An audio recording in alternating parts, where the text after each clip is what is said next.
أعوذ بالله من الشيطان الرجيم. بسم الله الرحمن الرحيم. حميم.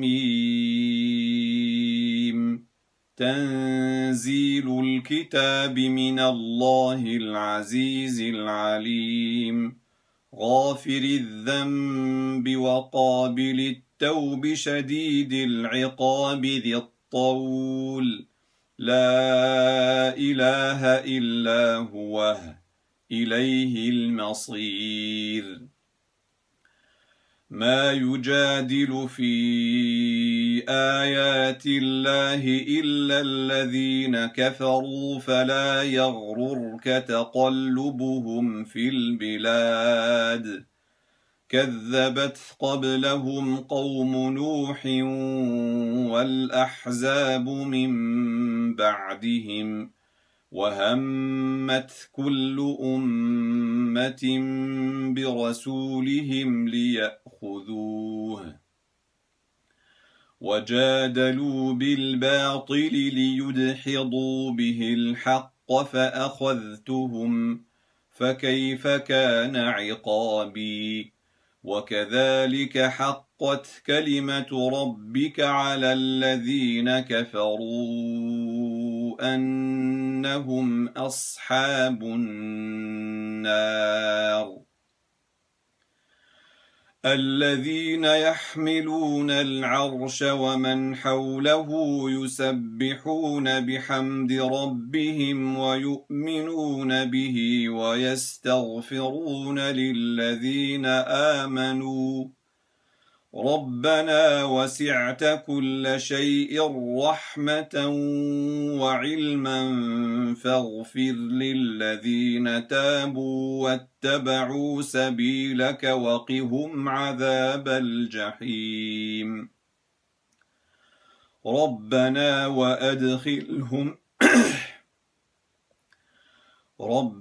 وأدخلهم جنات عدن التي وعدتهم ومن صلح من آبائهم وأزواجهم وذرياتهم إنك أنت العزيز الحكيم. وقهم السيئات ومن تق السيئات يومئذ فقد رحمته وذلك هو الفوز العظيم. إن الذين كفروا ينادون لمقت الله أكبر من مقتكم أنفسكم إذ تدعون إلى الإيمان فتكفرون. قالوا ربنا أمتنا اثنتين وأحييتنا اثنتين فاعترفنا بذنوبنا فهل إلى خروج من سبيل. ذلكم بأنه إذا دعي الله وحده كفرتم وإن يشرك به تؤمنوا فالحكم لله العلي الكبير. هو الذي يريكم آياته وينزل لكم من السماء رزقا وما يتذكر إلا من ينيب. فادعوا الله مخلصين له الدين ولو كره الكافرون. رفيع الدرجات ذو العرش يلقي الروح من أمره على من يشاء من عباده لينذر يوم التلاقي يوم هم بارزون لا يخفى على الله منهم شيء. لمن الملك اليوم لله الواحد القهار اليوم تجزى كل نفس بما كسبت لا ظلم اليوم إن الله سريع الحساب وأنذرهم يوم الآزفة إذ القلوب لدى الحناجر كاظمين ما للظالمين من حميم ولا شفيع يطاع يعلم خائنة الأعين وما تخفي الصدور والله يقضي بالحق والذين يدعون من دونه لا يقضون بشيء إن الله هو السميع البصير صدق الله العظيم ورتل القرآن ترتيلا بسم الله الرحمن الرحيم والصلاة والسلام على أشرف المرسلين إن الحمد لله نحمده ونستعينه ونستغفره ونعوذ بالله من شرور أنفسنا ومن سيئات أعمالنا من يهده الله فهو المهتد ومن يضلل فلن تجد له وليا مرشدا. Alhamdulillah qui nous a envoyé des messagers, qui nous ont guidés. Et notre prophète sallallahu alayhi wa sallam Muhammad était convoqué au ciel pour qu'Allah subhanahu wa ta'ala nous prescrit as-salat, la prière. La prière est un cadeau divin pour qu'on puisse s'élever auprès d'Allah subhanahu wa ta'ala. Mais au début, nous savons tous donc, que la prière a été la première injonction qu'Allah subhanahu wa ta'ala a fait à ses serviteurs. Donc c'est la première obligation que nous avons à faire. On sait aussi que la prière est la chose que le prophète sallallahu alayhi wa sallam a recommandé juste avant son décès. Et c'est aussi la première des choses que nous allons rendre des comptes à son propos, comment nous l'avons fait. Nous allons être jugés sur la prière en premier lieu. C'est la première chose sur laquelle nous serons jugés. Nous savons que la prière, c'est un pilier de l'islam. C'est le pilier central, comme on dit, imad ud-din, le pilier central de notre religion. Après shahada, c'est le premier, ou shahadatan, c'est le premier acte d'adoration qui a le plus de mérite. De ce fait, donc la prière a une très grande place. Pourquoi elle a une très grande place et si grande place? Parce qu'elle nous permet de transcender, de s'élever, d'être en relation directe avec Allah subhanahu wa ta'ala. Justement, un savant nous dit que si tu veux qu'Allah te parle, lis le Coran. Si tu veux converser avec Allah, fais une prière. Parce que pendant la prière, il y a une relation directe avec Allah, une relation privilégiée. Il y a une communication avec Allah subhanahu wa ta'ala. Comme Allah subhanahu wa ta'ala, il le dit dans un hadith qudsi, la prière est partagée entre moi et mon serviteur. Et après, Allah subhanahu wa ta'ala, il nous parle de Al-Fatiha. Il dit comment, lorsqu'on dit, nous, en tant que serviteurs, Alhamdulillahi Rabbil Alamin, Allah, il nous répond et il dit Hamadani Abdi. Voilà, mon serviteur m'a loué. Lorsque nous disons Ar-Rahman Ar-Rahim, Allah, il dit mon serviteur m'a glorifié. Et ainsi de suite, jusqu'à ce qu'on dit Iyaka na'budu wa iyaka nasta'in. Allah subhanahu wa ta'ala, il dit ceci est entre moi et mon serviteur. Parce qu'il y a une partie où on dit Allah, c'est vous, c'est toi que nous adorons et c'est à toi que nous demandons de l'aide. Allah, il nous répond en disant ceci est entre moi et mon serviteur aura ce qu'il a demandé. Donc on voit que la prière nous permet cette communication, cette symbiose avec Allah subhanahu wa ta'ala lorsque on laisse On fait takbir, on laisse toutes les préoccupations de cette vie ci-bas derrière notre dos et on avance vers notre Seigneur. Et lorsqu'on avance vers Allah subhanahu wa ta'ala, dans toutes les postures que nous prenons, avec toutes les paroles que nous disons, que ce soit dans la position debout ou nous récitons le Saint-Coran, ou lorsqu'on s'incline et on glorifie Allah, qu'on se lève et qu'on loue Allah subhanahu wa ta'ala et après on se prosterne, et dans la prosternation c'est là où le serviteur est dans la posture la plus proche de son Seigneur. Là on le glorifie encore, on l'implore et on est en harmonie avec ce que nous devons être. C'est par excellence la posture réelle de la soumission à Allah subhanahu wa ta'ala. C'est l'expression de l'adoration d'Allah subhanahu wa ta'ala, l'expression de notre complète soumission à Allah subhanahu wa ta'ala. Donc la prière, elle nous permet beaucoup de bonnes choses. Elle nous permet cette communication directe, de se sentir proche d'Allah subhanahu wa ta'ala, de sentir la présence d'Allah subhanahu wa ta'ala et la proximité avec Allah subhanahu wa ta'ala, comme le dit Allah subhanahu wa ta'ala, Wasjud waqtarib.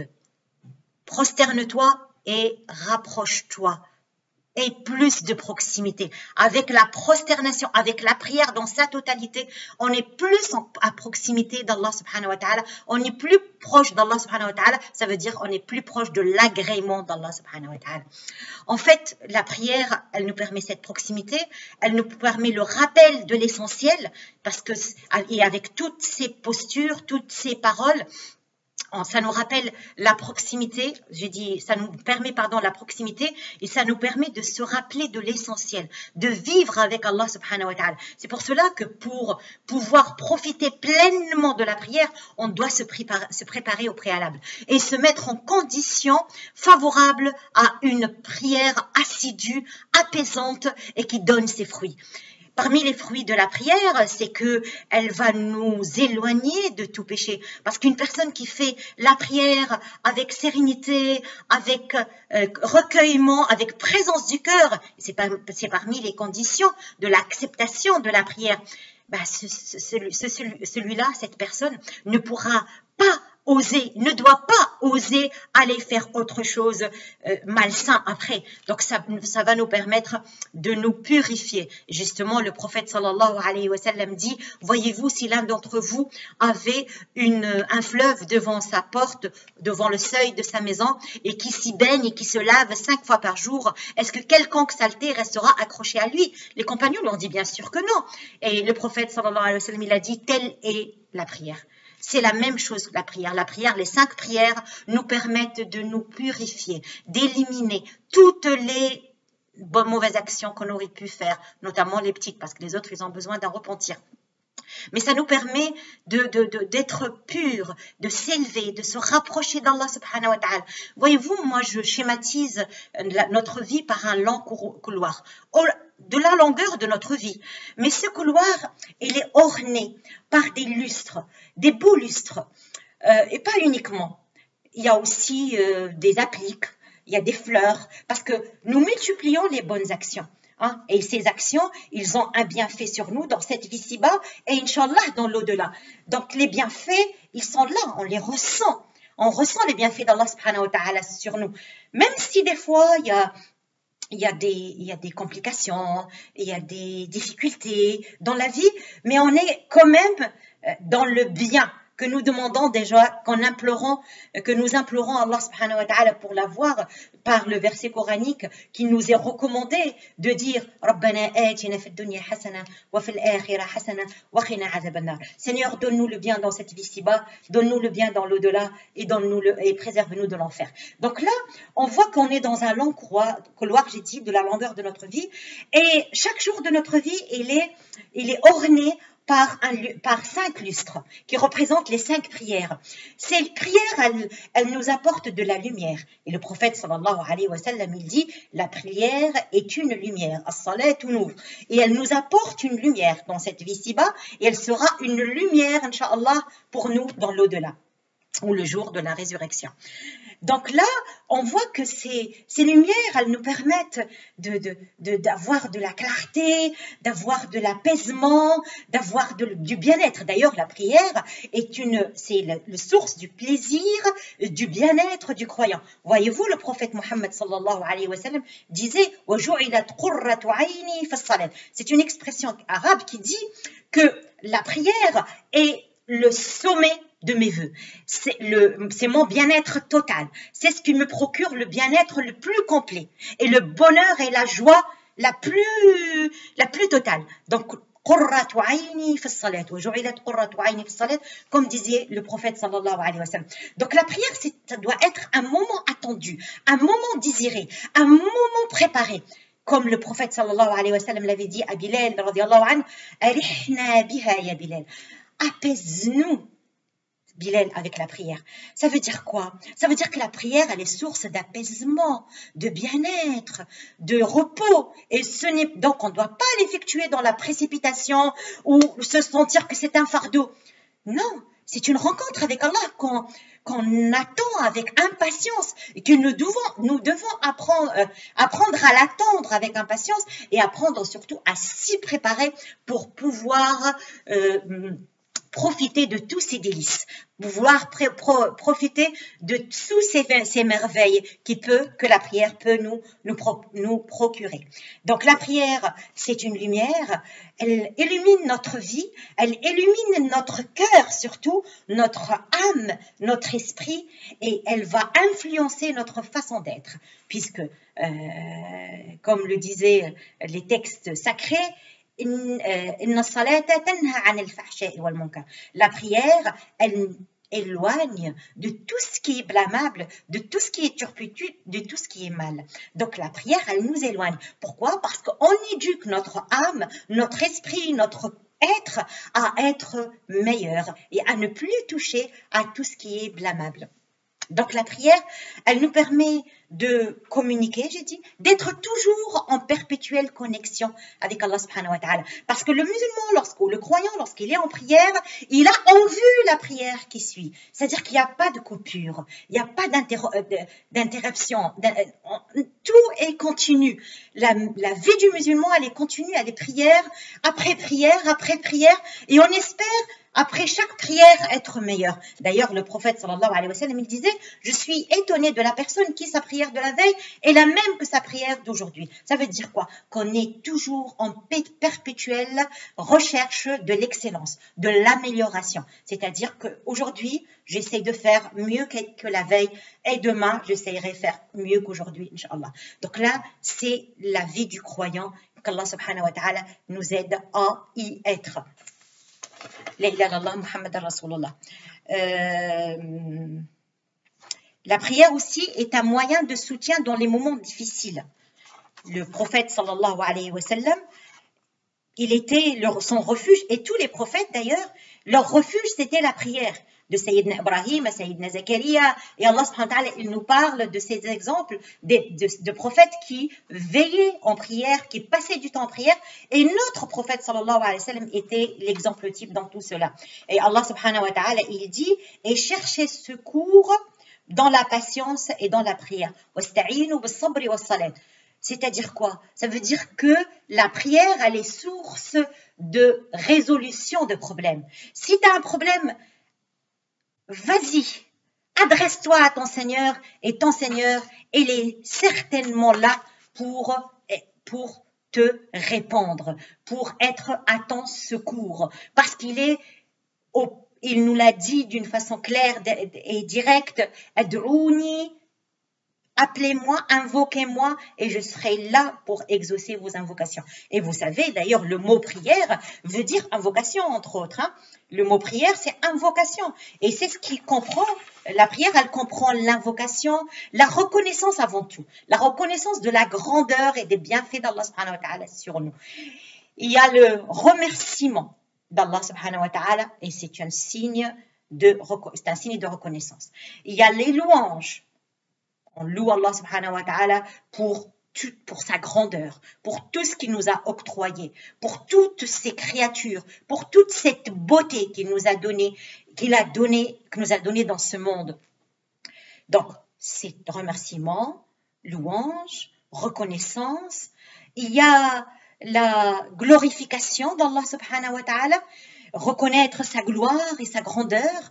Il y a le fait de se recueillir, le recueillement, et elle donne l'apaisement, la satisfaction interne, le bien-être. Qu'Allah subhanahu wa ta'ala nous aide à être parmi les gens qui accomplissent la prière et qui l'accomplissent avec sincérité. Parce que c'est une des conditions pour que notre prière soit exaucée.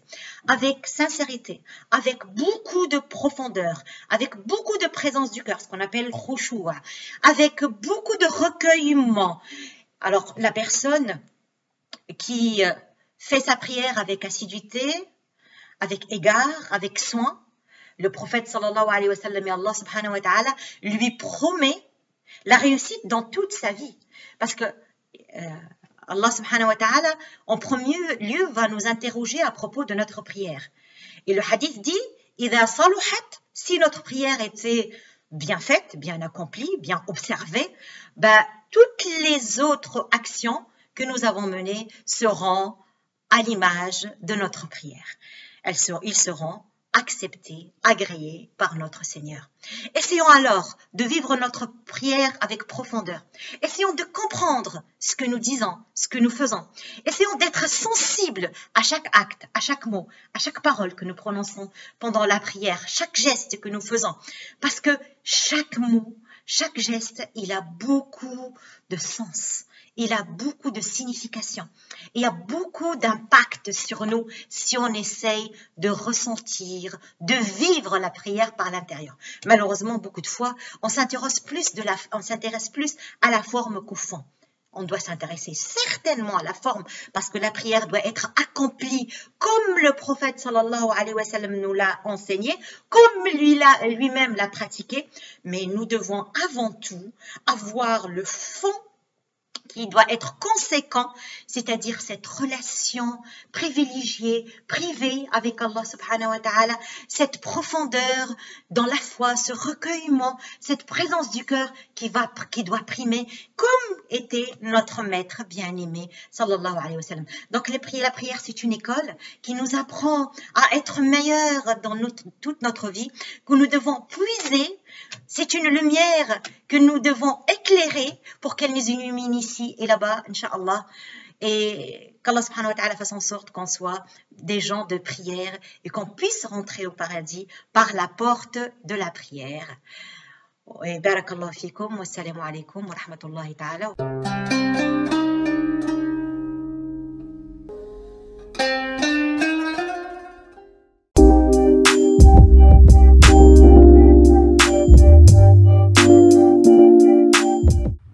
Bonsoir à tous, bienvenue dans cette émission L'Islam en débat.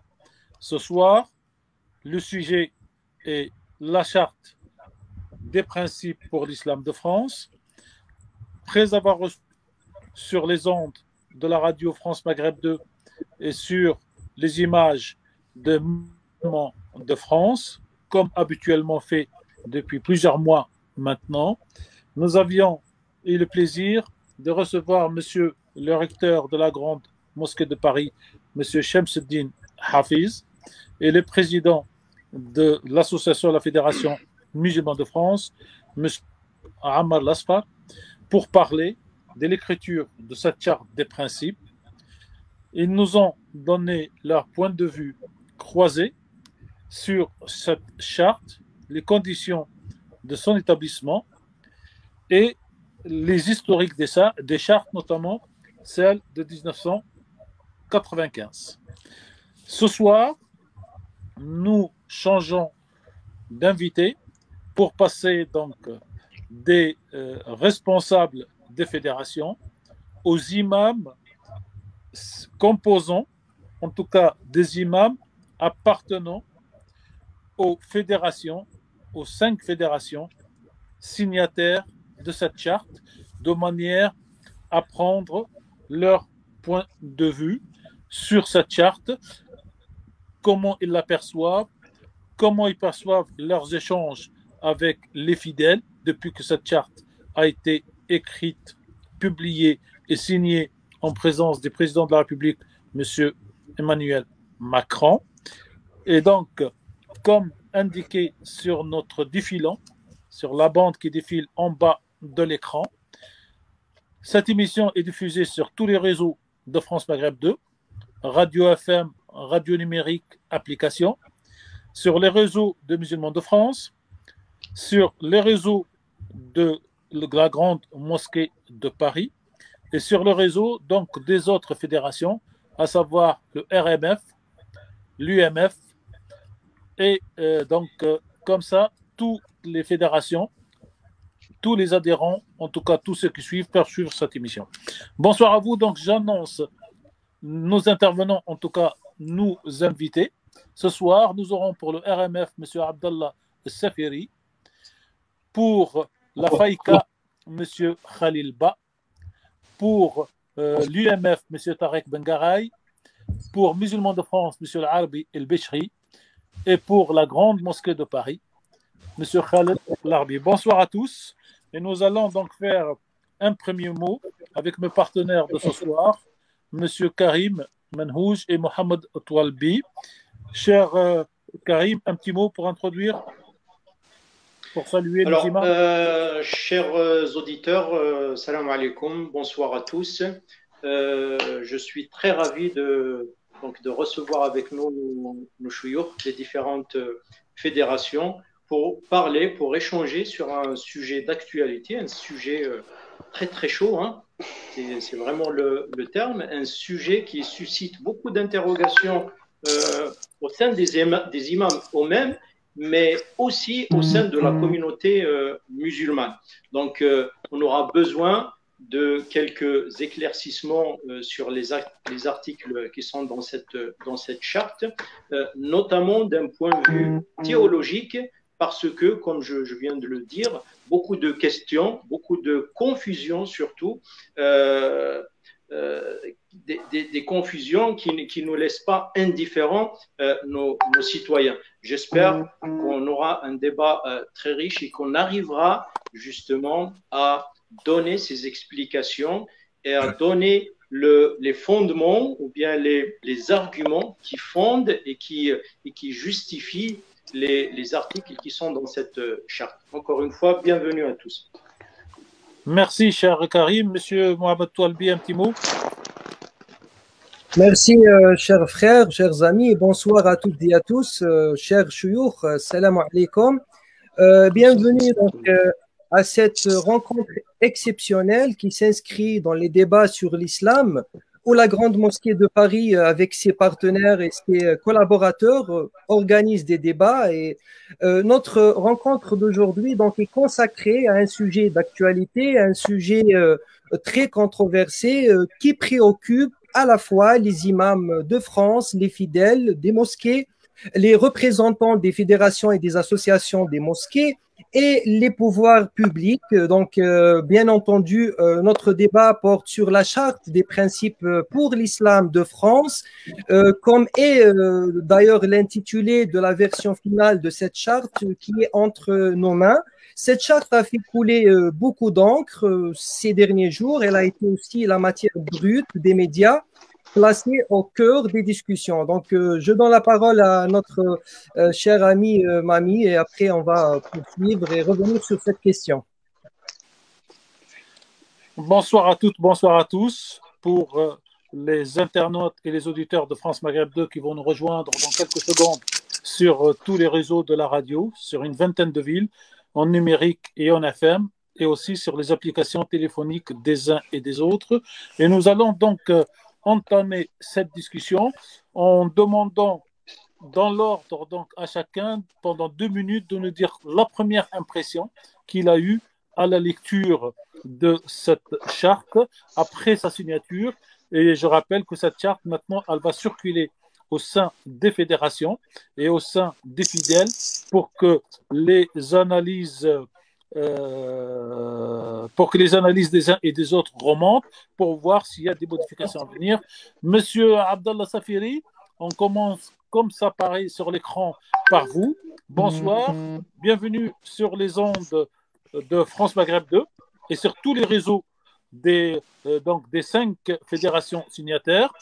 Opération donc, en partenariat mise en place depuis maintenant pratiquement une année entre la radio France Maghreb 2 et Musulmans de France. Et nous rejoint ce soir M. Toualbia pour la Grande Mosquée de Paris. Monsieur Safiri, quand vous avez eu ce texte entre vos mains, que vous l'avez lu, vous allez nous faire la confidence de nous dire quelle a été votre toute première impression. Assalamu alaikum wa rahmatullahi ta'ala wa barakatuh. J'espère que je suis bien entendu et que vous êtes bien vu et bien entendu. Ben, c'est bien, merci beaucoup.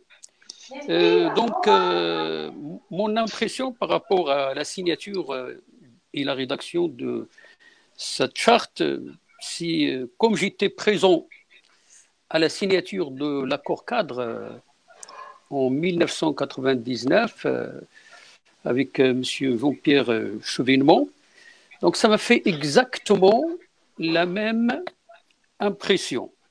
C'est-à-dire que c'est un moment historique pour l'islam de France, et j'ose dire de France, que d'avoir signé donc cette nouvelle charte qui n'est que en fait une affirmation de ce qui a été déjà convenu en 1999, puisque il est stipulé donc à l'époque que le culte musulman doit définir les prérogatives et les missions de ses ministres de culte.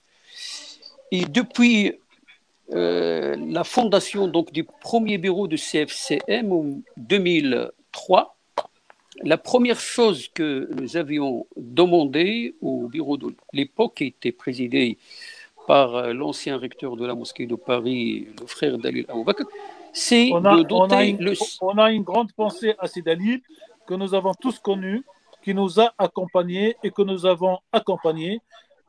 Un bonsoir, une salutation chaleureuse pour Sidalil Boubaker. Oui, merci beaucoup. Et donc, à l'époque, on avait demandé à ce que très très rapidement le CFCM soit doté d'une instance religieuse sous forme de commission théologique ou de conseil religieux. On va revenir, c'est Abdallah. Donc, juste, on fait le tour pour cette impression. Donc, vous, ça vous a rajeuni en quelque sorte, parce qu'en 2021, vous retrouvez dans cette belle ambiance de 99 pour lancer cette procédure. Monsieur Khalil Ba, la même réaction. Monsieur Khalil Ba, est-ce qu'on a Monsieur Khalil Ba avec nous?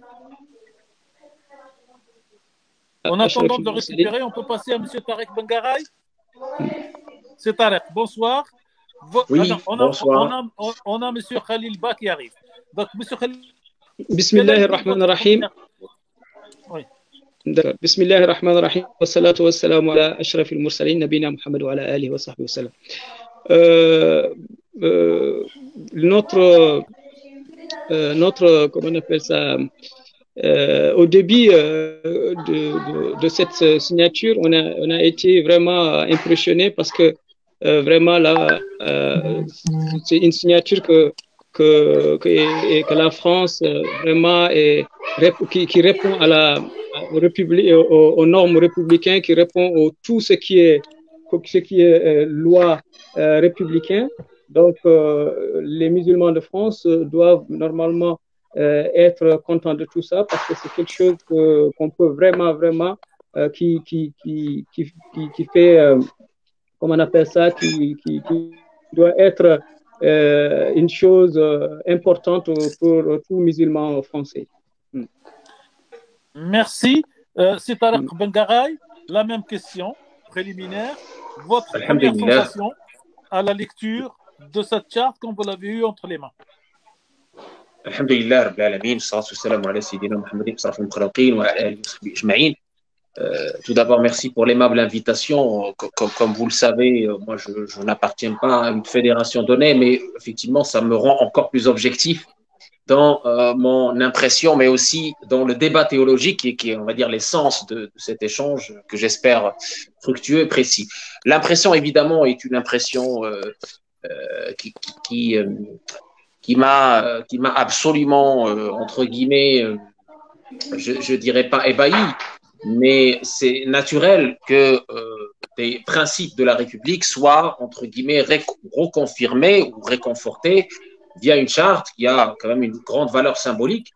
Et un élément très important aussi, c'est que M. Moussaoui, président du CFCN, quand il avait partagé avec moi le draft, c'est-à-dire le premier brouillon qui a été rédigé en novembre, eh bien, l'aspect générique de cette charte m'avait évidemment séduit. J'avais fait des remarques et après, évidemment, la charte a été, entre guillemets, reformulée, amendée et évidemment, on va en parler tout à l'heure, c'est-à-dire on peut l'interpréter de différentes façons. On reviendra sur certains éléments clés de cette charte, mais dans l'ensemble, évidemment, elle est la consécration des principes de la République et donc elle est au-delà même d'être une charte dirigée vers les musulmans.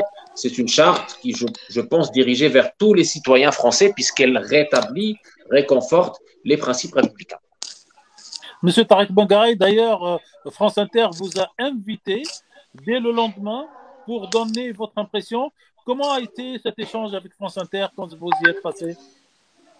Ça s'est très très bien passé. J'avais évidemment redit dans certaines chaînes, que ce soit nationales ou internationales, que nous les imams, en tout cas, ce qui me concerne, depuis les années 90 déjà, avant même les attentats terribles, avant même le 11 septembre, on avait plaidé pour un apaisement, pour que nos mosquées ne soient pas utilisées comme un instrument de la haine, mais qu'ils soient évidemment des instruments de paix durable, des instruments d'élévation spirituelle, et que nous nous sommes toujours battus pour que nos fidèles, en tout cas, qui réclament cette objectivité et cette indépendance de la religion musulmane de tout ce qui est ingérence externe et surtout des ingérences parfois qui poussent à la haine, qui incitent à la violence.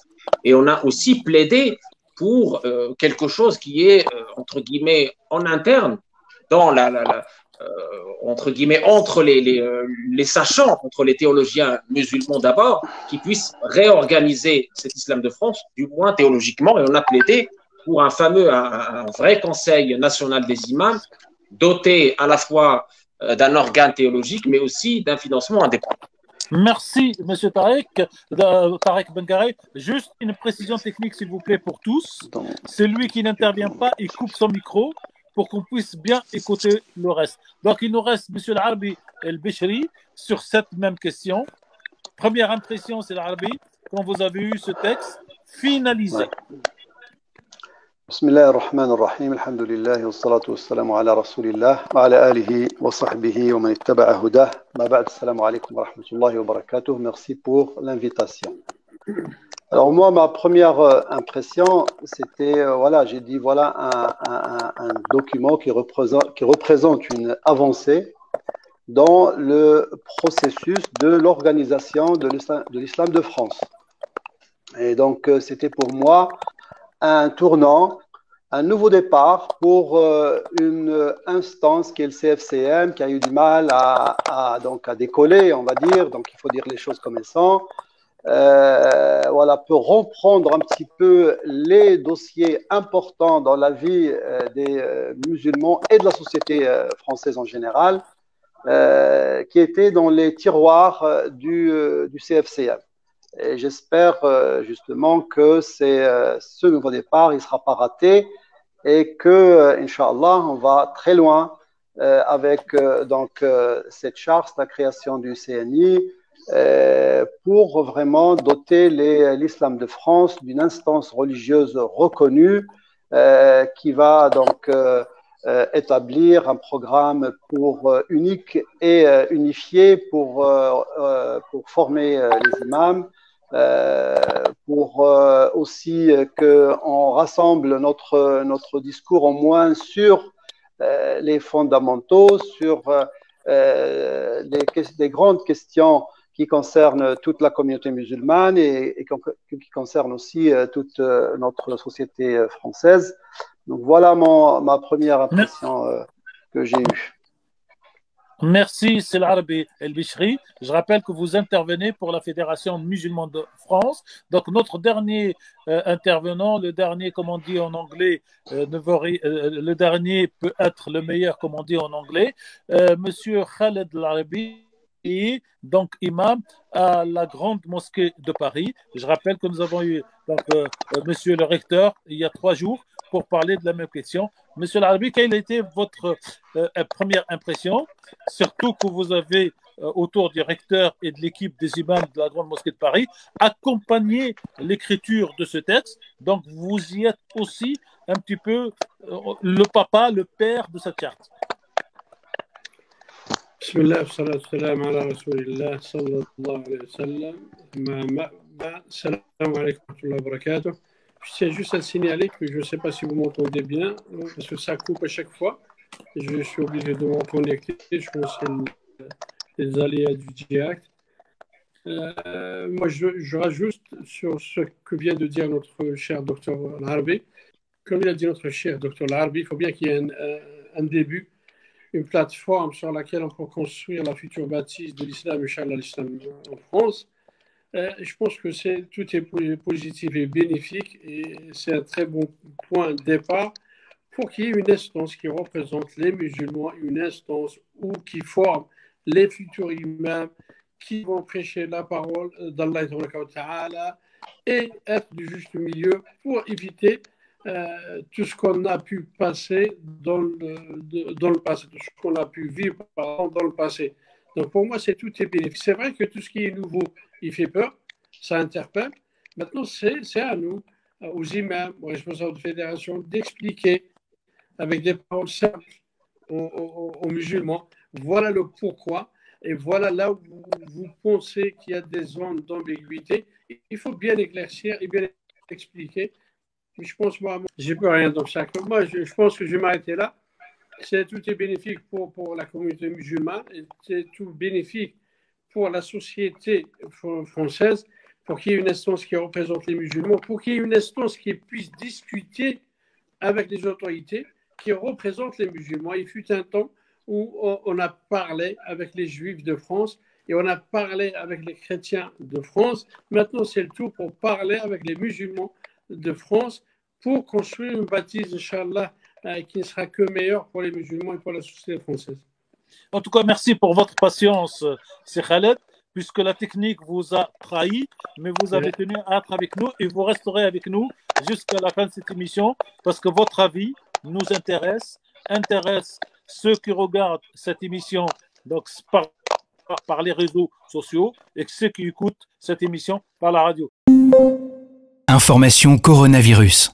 Le virus est toujours là et il est dangereux. Pour nous protéger les uns les autres et limiter les transmissions, respectez ces gestes simples. Lavez-vous très régulièrement les mains avec de l'eau et du savon ou utilisez une solution hydroalcoolique. Toussez ou éternuez dans votre coude ou dans un mouchoir. Mouchez-vous dans un mouchoir à usage unique, puis jetez-le. Évitez de vous toucher le visage, en particulier le nez et la bouche. Respectez une distance d'au moins 1 mètre avec les autres. Saluez sans serrer la main et arrêtez les embrassades. Et en complément de ces mesures, portez un masque quand la distance d'1 mètre ne peut pas être respectée. Merci à tous. Ensemble, protégeons-nous. Si vous avez besoin d'aide, appelez le 0800 130 000 ou plus d'informations sur gouvernement.fr. Ceci est un message du ministère chargé de la Santé et de Santé publique France. C'est Karim, en préparant tout à l'heure l'émission, vous aviez une question. Vous m'aviez dit, Monsieur Mami, je souhaite poser des questions concrètes à nos invités. Donc, je vous laisse la parole. Alors, ma question, donc, elle est dans le préambule, déjà, pour commencer, dans le préambule de la charte des principes. C'est une question fondamentale, hein.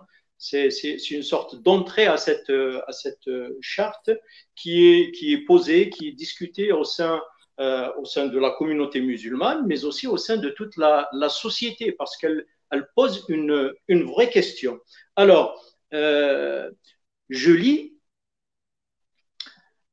un passage et je pose ma question. Donc, dans la charte, dans le préambule, la charte dit « Nous réaffirmons d'emblée que ni nos convictions religieuses, ni toute autre raison ne sauraient supplanter les principes qui fondent le droit de la Constitution de la République et aucune conviction religieuse ne peut être invoquée pour se soustraire aux obligations des citoyens. » Alors, je vais poser une question un peu provocatrice. Alors, on se soumet à la loi de Dieu ou à la loi des hommes? Alors, je donne la parole à M. Abdallah Safiri en premier, comme tout à l'heure. Donc, ce préambule, il faut comprendre le contexte de la rédaction donc, de ce préambule et de toute cette charte.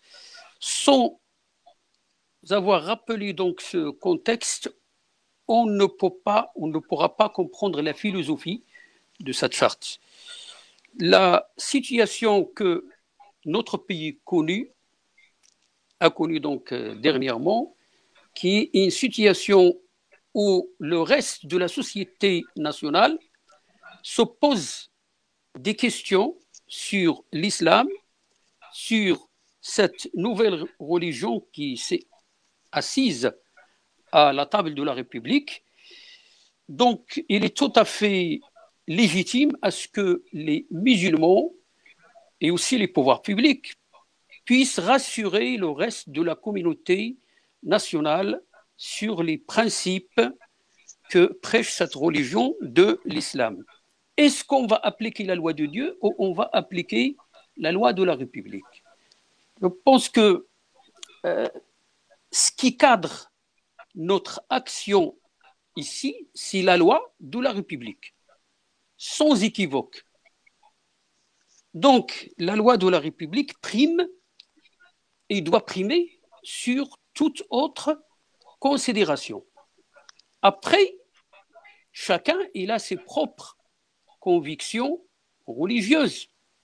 On ne peut pas, la loi de la République nous garantit cette liberté de culte, et du moment où une loi est adoptée, tout le monde doit s'y soumettre et on ne peut sous aucun prétexte s'en soustraire à l'application de cette loi. C'est pour cela le bien de cette charte, c'est qu'elle clarifie les choses.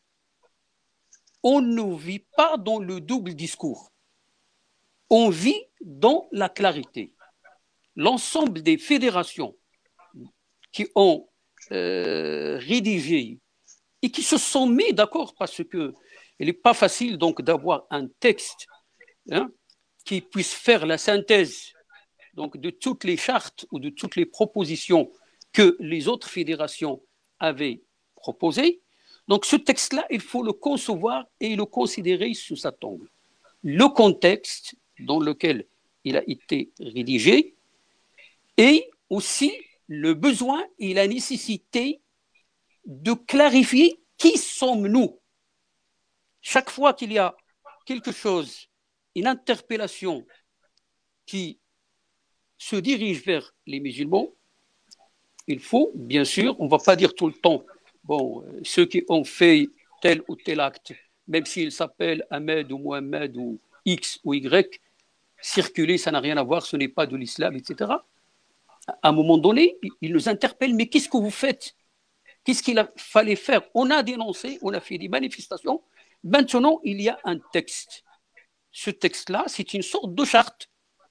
Et théologiquement, le principe de charte, c'est quelque chose qui est inscrit dans le fondement de la religion de l'islam. Lorsque le prophète sallallahu alayhi wa sallam est venu s'installer à Médine, dans une société plurielle où il y a musulmans, associateurs et juifs, donc le prophète sallallahu alayhi wa sallam a rédigé une charte de principes pour le bon vivre ensemble et pour les principes de la citoyenneté. Donc cette charte-là, elle est inscrite dans ce sens-là et c'est pour cela, nous les musulmans, on est, selon le principe et la devise de la République, à égalité avec les autres.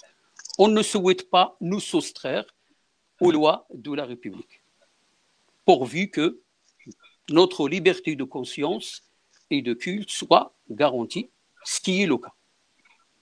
C'est-à-dire que vous pouvez avoir votre conviction religieuse et si on est en contradiction avec la loi, c'est la loi qui prime. Je vous donne un exemple dans le monde de l'entreprise. Bon, vous savez bien, vous connaissez donc la loi des 35 heures. La loi des 35 heures, donc maintenant, c'est la loi depuis quelques années dans toutes les entreprises.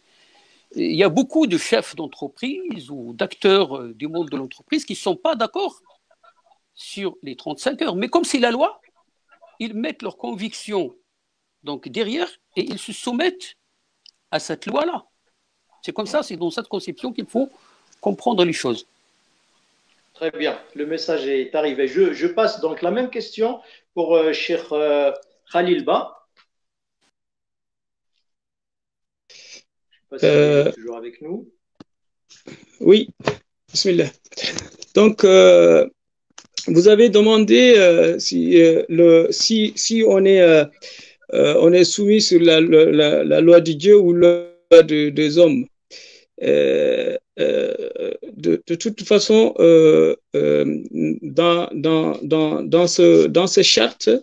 dans cette charte-là, on ne parle pas de loi de Dieu. Hein? Donc, on ne parle pas de loi de Dieu, on parle de tout ce qui est vivre ensemble et vivre ensemble dans ce pays-là. Donc, dans notre pays, vraiment savoir exactement, toute personne a un droit de vivre, et puis un droit de liberté, et puis et soumettre aussi aux droits de la République. Très bien, merci. Je passe à Cheikh Tariq de l'UMF. Effectivement, dans l'aspect théologique, parce que je ne veux pas, j'ai jamais fait de politique et je suis pas doué pour faire de la politique, mais pour l'aspect purement théologique de cette question, on va dire qu'elle est mal posée parce qu'on compare deux choses qui ne sont pas incomparables. On compare une science gustative qui est la foi, les convictions intérieures, donc qui relève du cœur, qui relève de vos principes, de votre conviction intime, et quelque chose qui est évidemment qui fait partie du temporel, de la loi applicable, de la loi en vigueur. Bien sûr, on se soumet tous et tous, par définition du citoyen, on se soumet tous et toutes à la loi en vigueur. Et j'ai deux exemples pour justement schématiser ce que je viens de dire. En théologie, le droit cultuel et le droit commercial, faire ibadat muamalat, évidemment, ça, personne ne peut le modifier, personne ne peut vous imposer ou altérer votre façon de faire la prière ou la zakat, ou etc. Mais le droit pénal, ce qu'on appelait le droit pénal est exclusivement relève de ce qu'on appelle l'autorité centrale. Sinon, c'est la loi de la jungle. Sinon, chacun va appliquer sa propre loi parce qu'un tel m'a insulté, je vais faire ça avec lui parce que, voilà. Donc, si quelqu'un commet une infraction, ici en France, sur le sol français, c'est la loi applicable qui va justement le juger. C'est pas moi qui va le juger, c'est pas l'imam qui va le juger, c'est pas un groupe de personnes qui vont le juger. On va pas l'envoyer dans un autre pays musulman ou pas pour le juger. Donc le jugement appartient toujours à l'autorité centrale et ça a toujours été le cas, que ce soit en terre d'islam ou quand on est en résidence non musulmane, dans les minorités musulmanes dans les pays non musulmans. Et là, on revient à une notion très ancienne qui malheureusement a été reprise par nos détracteurs, qui est la notion d'Ar al-Harb et d'Ar-Silm, c'est-à-dire une terre de guerre et une terre de paix, qui est une classification très ancienne qu'on retrouve dans les livres de droit anciens de la terre. Or, cette classification est révolue, puisque aujourd'hui, les fuqaha, les savants, tous, appellent la terre où nous sommes Dar al-Ahd, c'est-à-dire une terre d'engagement. Du moment où tu as décidé de vivre dans ce pays-là en citoyen ou en résident, tu t'es engagé, tu as fait un engagement pour respecter les autres, pour respecter la pluralité, pour respecter la conviction de l'autre, en bref, l'altérité. Et donc, à partir de ce moment-là, tu dois être le meilleur ambassadeur de ta religion. Et s'il y a une infraction, s'il y a une entorse s'il y a quelque chose qui t'est reproché, eh bien, c'est la loi du pays en question qui va être appliquée à toi. Si demain tu insultes quelqu'un ou tu incites à la haine, quel que soit tes origines, quelle que soit ta religion, que tu sois imam ou pas, tu vas être, bien sûr, incriminé, sanctionné, jugé par la loi en vigueur. Et ça, c'est très important de le comprendre, d'avoir cette nuance entre la loi applicable dans le pays où nous sommes et ta propre conviction, que personne ne peut enlever d'ailleurs, et nos convictions aujourd'hui, notre liberté de culte aujourd'hui en France, elle est assurée. Et c'est pour ça que les oulémas disent à l'unanimité aujourd'hui qu'il est autorisé de vivre dans les pays non musulmans à partir du moment où notre liberté de culte, notre préservation, la préservation de notre vie, de nos biens, de notre honneur, de notre religion est assurée. Et c'est le cas en France à travers les 2500 mosquées de France. Nous pouvons tous ici témoigner qu'on vit en liberté. La preuve, ce débat qu'on est en train de mener, qu'on a une liberté religieuse, qu'on a une liberté confessionnelle qu'on n'a même pas dans un certain nombre de pays en dehors de la France. Donc, il y a un devoir de reconnaissance, de gratitude qui est justement une obligation religieuse pour les musulmans d'être dans cette gratitude vis-à-vis de celui qui lui a permis cette liberté, cette fraternité, ce confort même et cette paix, finalement, qui nous permet de vivre notre religion pleinement et sereinement, nous et nos enfants. En résumé, on a donc la liberté de conscience, mais dans le cadre des lois de la République. Si j'ai bien... Tout à fait, tout à fait. Et il faut nuancer, il faut séparer ce qui relève du droit pénal, c'est-à-dire qui relève du juge, l'affaire du juge, Ahkam Sultaniya, et ce qui relève de l'intimité de la personne, de son libre choix et de ses pratiques rituelles élémentaires personnelles. Très bien, merci. Cheikh Khaled de la GMP, est-ce que vous avez quelque chose à rajouter sur ces points-là? Je pense qu'ils ont résumé ce que je voulais dire. Ce que je peux rajouter, c'est juste, quand vous dites c'est quelle loi qui primera, la loi de Dieu ou la loi de la République, c'est comme a dit notre docteur, c'est comparer l'incomparable. À savoir que dans la sphère privée, ma sphère privée à moi et celle de tous les musulmans, c'est la loi de Dieu qui prime. C'est Dieu, c'est Dieu qui me dit, enfin comme les actes cultuels, donc c'est une relation entre moi et Dieu. En l'occurrence, de l'autre côté, je vis ici dans un pays qui n'est pas musulman et je ne vais pas demander que la loi de Dieu soit appliquée.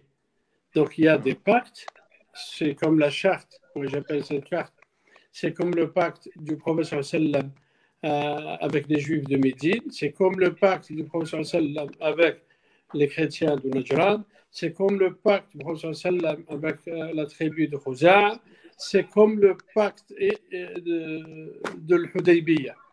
Donc, s'il y a un pacte, il y a des articles dans le pacte qui stipulent que parmi les actes, je dois respecter la loi du pays où je vis. Comme a dit notre docteur, si demain quelqu'un m'insulte, moi, pas autant qu'imam, mon voisin m'insulte, automatiquement je vais à la police.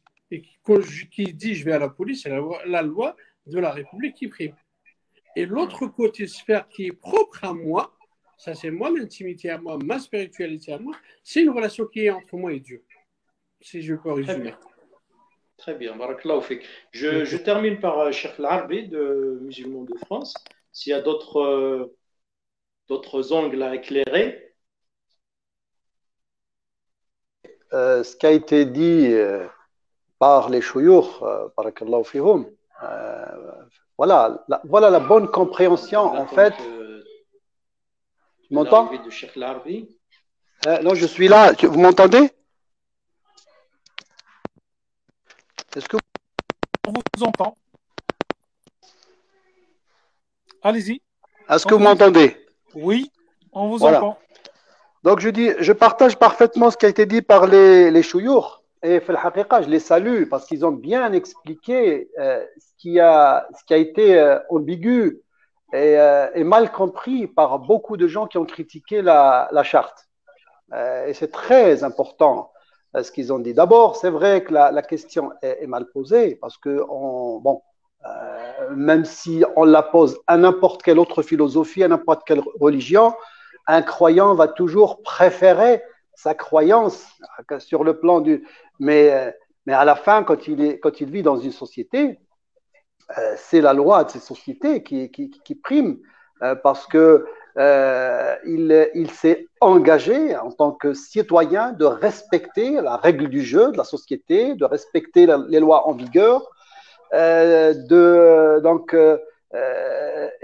cette loi, c'est la loi qui est donc générale dans toute la société. Tout le monde doit donc respecter la loi, sinon ça sera l'anarchie. Donc les gens qui ont critiqué malheureusement ce point-là ou cette question dans la charte, en fait, ils n'ont pas compris.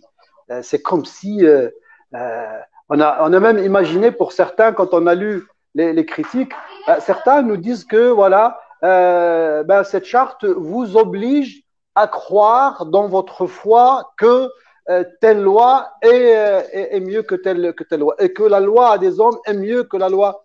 Il ne s'agit pas de laquelle qui est mieux. C'est pour ça qu'on dit d'ailleurs que la question est mal posée. Une loi, on ne peut pas dire quelle est la loi qui est mieux, mais plutôt qui est la loi qui est en vigueur, qui est la loi qui est applicable. Donc ils l'ont bien signalé, c'est-à-dire que ils l'ont bien noté, les chouyours, c'est-à-dire quand il s'agit de tout ce qui m'engage auprès de la société, je suis obligé de respecter la loi. Et donc la loi qui est en vigueur, c'est la loi de la République. Mais quand je suis entre moi et Dieu dans ma sphère privée, c'est autre chose. Personne ne me demande qu'est-ce que je fais, ni quoi que ce soit, c'est privé, c'est intime à moi. Et moi, je pense que les musulmans, dans leur ensemble, dans leur immense majorité, c'est ce qu'ils font. Moi, je n'ai pas vu de musulmans, je ne sais pas moi, les musulmans, ils n'ont pas des tribunaux. Quand ils ont un différend, eh bien, ils vont voir le tribunal, qui est le tribunal de la République. Quand ils sont donc, dans leur travail ou dans toute leur vie, en tout cas, dans cette société, ils appliquent la loi de la République.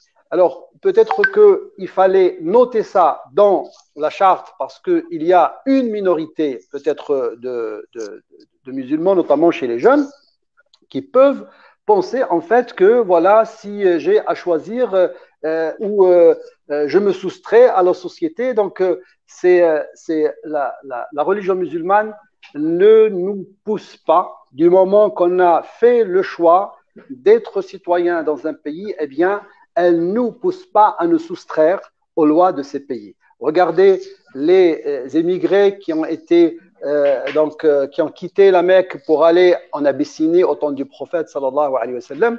Ils ont vécu exactement comme les gens donc de l'Abyssinie. Ils ont subi les lois qui géraient la société à cette époque-là. Ils ont jusqu'à la loi de la guerre.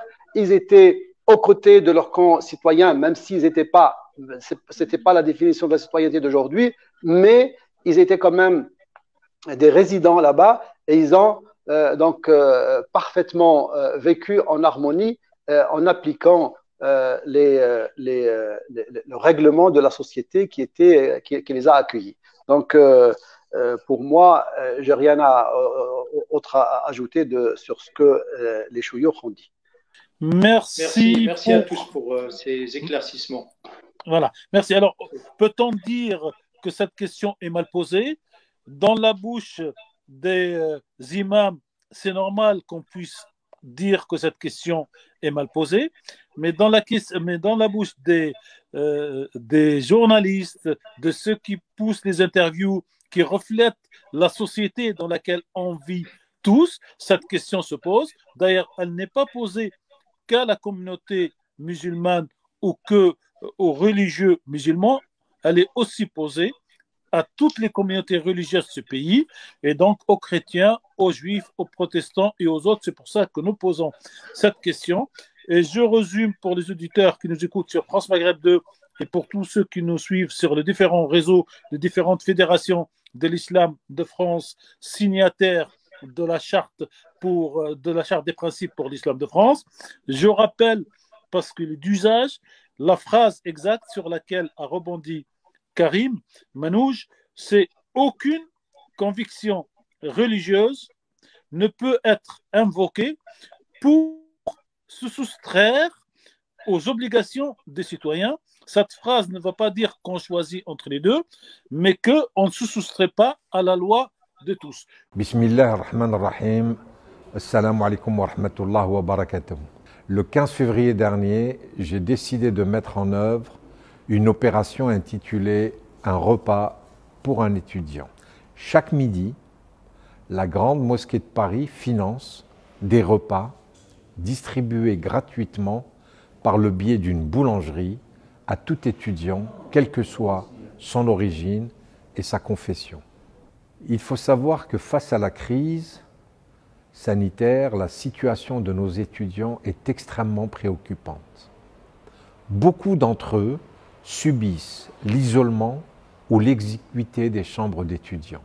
Beaucoup d'entre eux ne parviennent plus à financer leurs études, à louer leurs appartements, ni même à trouver les moyens de se nourrir.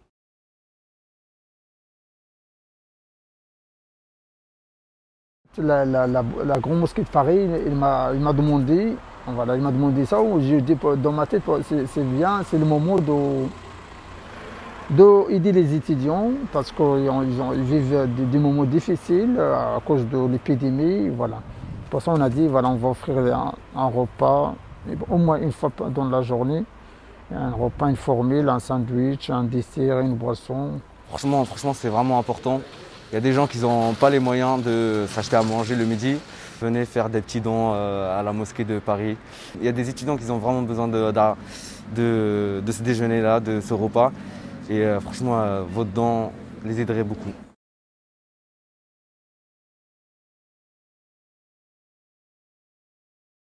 Nous avons le devoir d'aider ces jeunes pour aujourd'hui et pour demain. Il ne faut pas que cette génération soit sacrifiée par la crise que nous affrontons.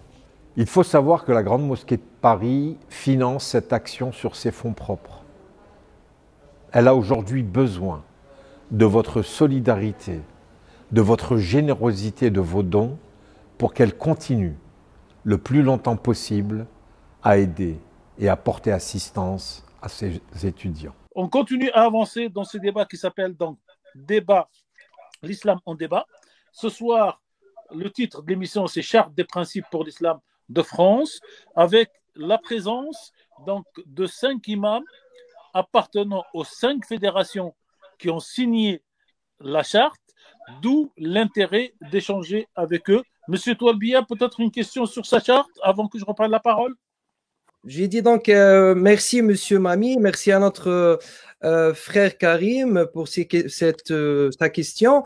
On a donc le premier article qui précise en toute clarté les objectifs de la charte. Il est ainsi dit: les valeurs islamiques et les principes de droit applicables dans la République sont parfaitement compatibles et les musulmans de France appartiennent pleinement à la communauté nationale. D'un point de vue constitutionnel, tous les citoyens, quelle que soit leur religion, leur croyance ou leurs convictions philosophiques, sont égaux.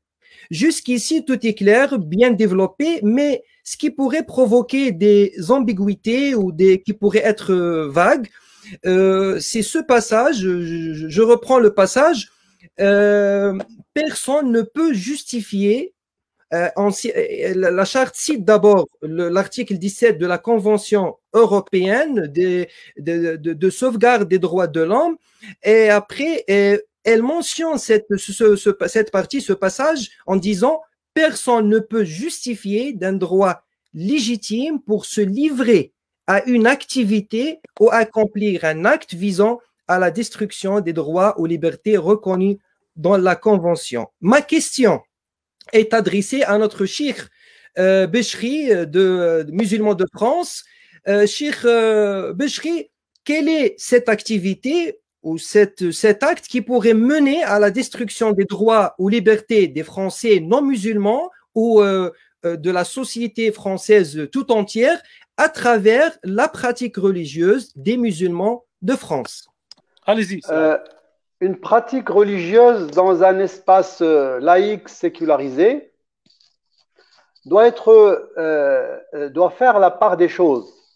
Ça a été déjà dit, entre ce qui est religieux, c'est-à-dire ce qui relève de la spiritualité, la transcendance, la relation verticale avec Dieu, horizontalement, c'est-à-dire que tout ce qui est éthique, hein, dans mon comportement, ma façon d'être, chercher de la vertu, être juste, mais dès qu'on arrive au domaine qui relève de l'État, c'est-à-dire que dans la législation musulmane, dans le droit musulman, il y a deux volets tout à fait différents. C'est-à-dire il y a un certain nombre de textes qui s'adressent à l'individu en tant que croyant, voilà, qui croit en Dieu et croit en ses enseignements, et croit au prophète Mohammed sallallahu alayhi wa sallam. Et donc, il y a un certain nombre de textes qui s'adressent à ceux croyant individuellement. Mais il y a aussi un certain nombre de textes qui s'adressent à l'État, au souverain.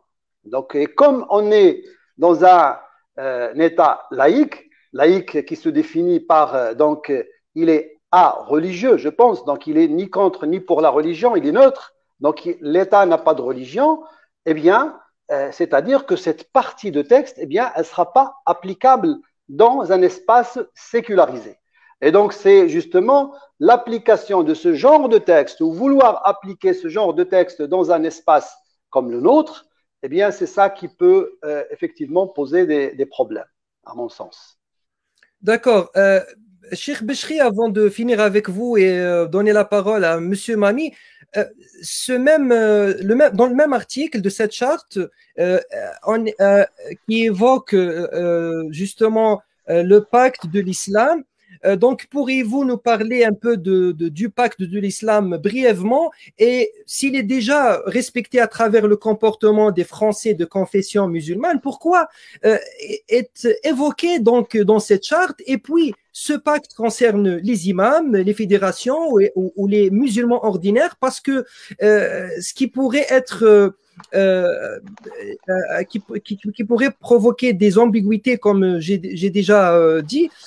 Donc, c'est ce passage justement qui parle du pacte et qui s'adresse, on ne sait pas, il s'adresse aux imams, aux fédérations, aux musulmans ordinaires qui respectent bien évidemment la loi de la République, et que les signataires, justement, et ça peut être posé comme question, ne respectent pas ce pacte actuellement. Et cette question a été déjà posée par nos internautes sur la page Facebook ou les réseaux sociaux de la Grande Mosquée de Paris. Donc, vous parlez de la charte, en fait. La charte, oui. Voilà, la charte. Donc, il ne s'agit pas d'un pacte, c'est une charte donc, de l'islam de France. Moi, je pense que là, c'est l'article 10 plutôt. Hein. C'est l'article 10 qui parle de ce… C'est-à-dire qu'un signataire de ce… En tout cas, c'est ce que je comprends de cet article. Qu'un signataire de cette charte n'a pas le droit de la remettre en cause ou n'a pas le droit de se mettre en défaut par rapport à cette charte. Autrement, si jamais cela est avéré avec donc les 2 tiers ou je me rappelle plus exactement de combien, il peut être révoqué. Révoqué, ça veut dire s'il s'agit d'une fédération, donc elle sera révoquée, donc elle fera plus partie du CFCM. Si il s'agit d'un imam, il peut être révoqué de l'imama. S'il est membre du CNI, il peut être révoqué aussi. C'est pareil. Et ça, il faut ajouter une chose, c'est qu'il y a des gens qui ont critiqué justement cet article en disant aux musulmans de France, malheureusement, écoutez, là, c'est un engagement juridique, vous serez poursuivi juridiquement, tout ça. Là, moi, à mon sens, la charte n'a pas de valeur juridique.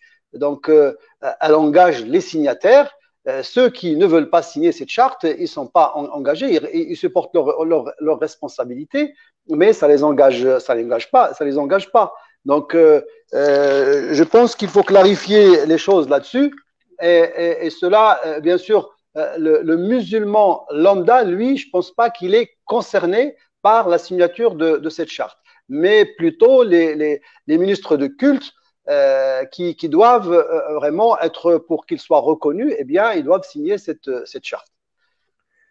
J'ai pas voulu vous interrompre, cher Bichri, je parle bien de l'article 1 qui précise, qui précise les objectifs de la charte, et il est ainsi dit, d'un point de vue religieux et éthique, les musulmans, qu'ils soient nationaux ou résidents étrangers, sont liés à la France par un pacte. Et là, vous dites… Là, il s'agit du pacte de la citoyenneté. Oui. Exactement, oui. Oui, d'accord. Et alors, c'est quoi la question ici? Et donc, les résidents ou les musulmans de France aujourd'hui, est-ce qu'ils ne respectent pas actuellement le pacte de la citoyenneté, les valeurs de la République? Bien sûr que si. Les musulmans, parce que sinon, la loi est là, il faut l'appliquer. Quand quelqu'un est citoyen, il s'est engagé solennellement devant la République, mais aussi en tant que croyant devant Dieu, de respecter ça, son pacte. Parce qu'un musulman, un croyant, normalement, il n'a pas le droit de trahir ses engagements. Et il y a dans le chapitre de la trahison, dans la théologie musulmane, des choses que les gens, peut-être, ils les entendent pas souvent, mais vous savez, quand on pose la question de la trahison, on n'a pas le droit en islam de trahir son ennemi, même pendant la guerre. Ça veut dire si vous êtes en guerre contre un ennemi, vous n'avez pas le droit de le trahir. Alors que dire de votre pays, d'un pacte que vous avez signé, de cet engagement solennel avec un pays dans lequel vous êtes né, que vous avez bénéficié de tous les avantages de ce pays-là, et après vous trahissez votre pays, ça c'est condamnable théologiquement. Le prophète dit yurfa'u lil ghadiri liwa yawm al-qiyamah. Ça veut dire le jour du jugement dernier, eh bien les traîtres auront donc un étendard pour que les gens les voient de loin. Voilà un traître. Donc on n'a pas le droit de trahir ses engagements. Donc si cela est interdit avec l'ennemi, alors donc a fortiori avec ses concitoyens. Excusez-moi si j'insiste là-dessus, parce que je fais que rapporter ce que disent les opposants, entre parenthèses. Tant qu'il est respecté, ce pacte de citoyenneté, pourquoi il est évoqué dans cette charte, dans l'article 1er de cette charte? Alors, moi, je pense que là, il faut revenir vers peut-être le contexte dans lequel a été écrite cette charte. Parce qu'il y a quand même, c'est un contexte exceptionnel. On a connu depuis 2015 des attentats. Donc, il y a eu donc une grande méfiance auprès donc de tout ce qui est musulman, parce que ces actes ont été commis au nom d'une religion musulmane, même si les musulmans n'ont rien à voir avec ces groupuscules, avec ces terroristes. Mais voilà, donc il y a cette méfiance et il faut rassurer donc cette société française qui doute, hein, il faut le dire clairement, parce qu'il y a aussi que les médias, on a vu ce qui se passait dans les médias, donc on a fait souvent l'amalgame entre l'islam et entre les musulmans et entre les terroristes, et à chaque fois qu'un terroriste qui se proclame de la religion musulmane, eh bien, on parle plus du terrorisme, mais on parle de l'islam et de musulmans. Au niveau des médias, et c'est ça qui a fait que donc une société a pris donc beaucoup de voilà, il y a eu beaucoup de craintes, donc et je pense que ça se comprend de cette façon-là. Donc pour rassurer, je vois pas le problème pour donc poser ce genre de points et de traiter ce genre de points dans cette charte. Voilà. Merci infiniment pour toutes ces précisions.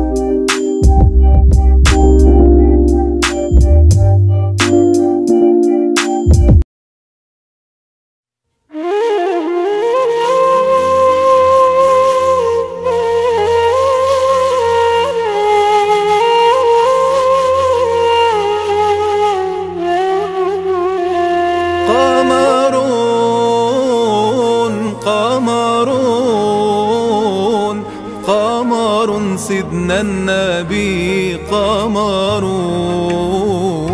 وجميل وجميل وجميل سيدنا النبي وجميل.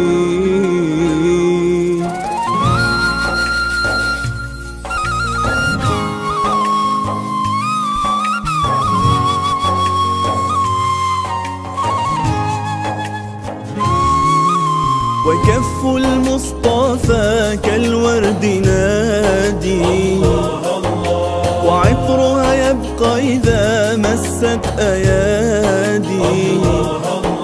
وكف المصطفى كالورد نادي وعطرها يبقى إذا مست أيادي. وعم نوالها كل العباد وعم نوالها كل العباد وعم نوالها كل العباد. حبيب الله يا خير البرايا قمرون قمر سيدنا النبي قمرون وجميل وجميل وجميل سيدنا النبي وجميل.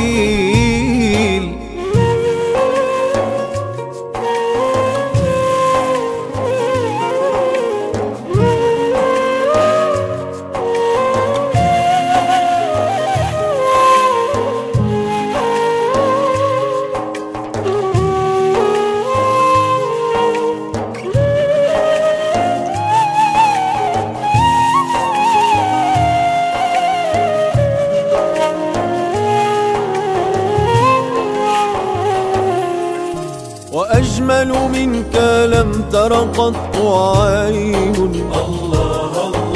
وأكمل منك لم تلد النساء. وأجمل منك لم تر قط عين وأكمل منك لم تلد النساء. خلقت مبرأ من كل عيب خلقت مبرأ من كل عيب خلقت مبرأ من كل عيب. تبارك ربنا فيما يشاء.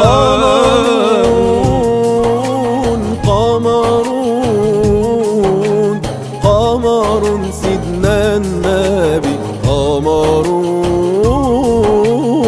وجميل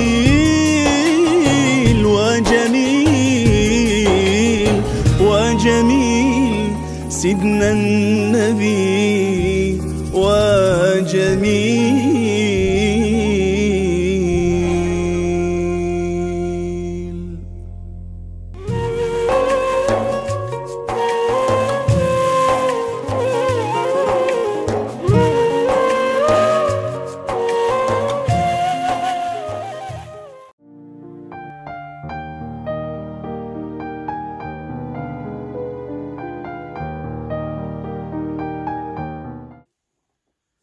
أعوذ بالله من الشيطان الرجيم. بسم الله الرحمن الرحيم. الحمد لله رب العالمين وأفضل الصلاة وأتم التسليم على سيدنا محمد خاتم الأنبياء والمرسلين. Mes chers frères, mes chères sœurs, Assalamu alaikum wa rahmatullahi ta'ala wa barakatuh. Ravi de vous retrouver encore une fois à travers cette chaîne TV Web MF pour vous parler d'un sujet d'actualité, d'autant plus que la journée mondiale de la femme le 8 mars et dans 2 jours. Et justement, cette question concernant la femme, notamment en islam, a fait couler beaucoup d'encre. Et il est pertinent que nous puissions, dans cette occasion, de s'arrêter sur quelques éléments de rappel sur déjà la création elle-même et la volonté de notre Créateur à travers la création de l'être humain, puis d'arriver par la suite sur les textes, les sources, qu'elles soient coraniques ou la tradition prophétique, pour rétablir, j'ai envie de dire, quelques vérités, à savoir sur la position et la place de la femme en islam, mais selon notamment la volonté de Dieu beaucoup plus globalement. Mes chers frères et sœurs, lorsque Allah subhanahu wa ta'ala, par sa volonté, a décidé que l'être humain soit créé et placé sur terre, il nous l'annonce dans le Saint-Coran. Il a voulu qu'il y ait Adam, et bien sûr, avec Adam, Ève, Hawa. Et d'ailleurs, le nom de Adam porte en lui une signification importante parce que Adam vient en arabe du mot Adim. Et le terme Adim veut dire At-Turab, la terre. Et n'est-ce pas que Allah a créé, comme le récit coranique nous le rappelle, nous l'informe, Mintin, à partir de l'argile, à partir de la terre. Et d'ailleurs, c'est ce que nous disons également quand on enterre un de nos défunts. Minha khalaqnakum wa fiha nu'idukum wa minha nukhrijukum taratan ukhra. De la terre on vous a créé et vers la terre on vous ramènera et de la terre vous serez ressuscités. Et Hawa qui se trouve être notre mère à nous tous, Hawa dont le nom également provient de Hawa et Aoul Hayat, c'est-à-dire celle qui porte la vie, et bien sûr qui apporte la vie par la grâce d'Allah subhanahu wa ta'ala. Et la volonté de notre Créateur a voulu que ça soit ainsi.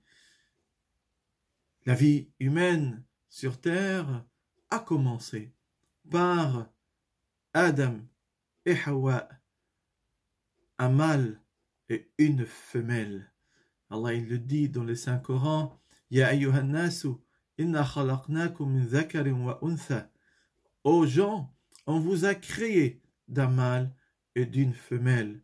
Wa min kulli shay'in khalaqna zawjayn ithnayn la'allakum tadhakkarun. Dans un autre verset, Allah nous dit, et de toutes choses, Dieu a créé un couple pour se compléter, pour permettre d'avoir une vie dans tous les domaines, dans tous les sens du mot, le mâle et la femelle, le jour et la nuit, etc. Il y a cette existence, la pérennisation pour revenir à ce que Dieu a voulu à travers sa création, l'être humain, un mâle et une femelle. Ensuite, quand Allah subhanahu wa ta'ala a créé Adam de la terre, l'être humain de la terre, il lui a doté d'un souffle divin. Adam et Hawa, nous avons en nous, mes frères et sœurs, un souffle divin de l'esprit de notre Créateur. Et ces souffles divins nous donnent toute la dignité humaine, la noblesse humaine. Quand Allah, il le dit, il le décrit, وَلَقَدْ كَرَّمْنَا بَنِي آدَمَ. Et nous avons certes anobli les enfants d'Adam. Anoblis les enfants d'Adam par cette création parfaite. C'est lui qui a créé toutes choses à la perfection. A commencé la création de l'être humain à partir de l'argile. Un argile qui a reçu ce souffle divin et ce fut être un homme, une femme noble, anoblie. Et à partir de là, siècle après siècle, l'homme a cru qu'il est supérieur à la femme, malheureusement. L'homme a cru que par la force musculaire qu'il a, le fait qu'il travaillait peut-être la terre, il allait à la chasse, qu'il était supérieur à la femme. Jusqu'à ce que, même dans les récits historiques, on se posait, ô combien c'est malheureux de le dire aujourd'hui, est-ce que la femme avait une âme ou pas? Est-ce que la femme était un être humain ou pas? C'est terrible d'entendre ces récits aujourd'hui et ces dires de nos jours. Même dans la période pré-islamique, dans la péninsule arabe, comme la tradition nous rapporte, y compris dans les textes coraniques, quand on annonçait à un homme la naissance d'une petite fille, d'un nouveau-né, fille, il devenait furieux, en colère, comme si c'était une honte. Et même certains enterraient leur petite fille nouveau-née, vivante. Et Allah nous le dit dans le Saint-Coran, avec des termes très forts, pour dénoncer, annoncer le terrible châtiment de ces gens.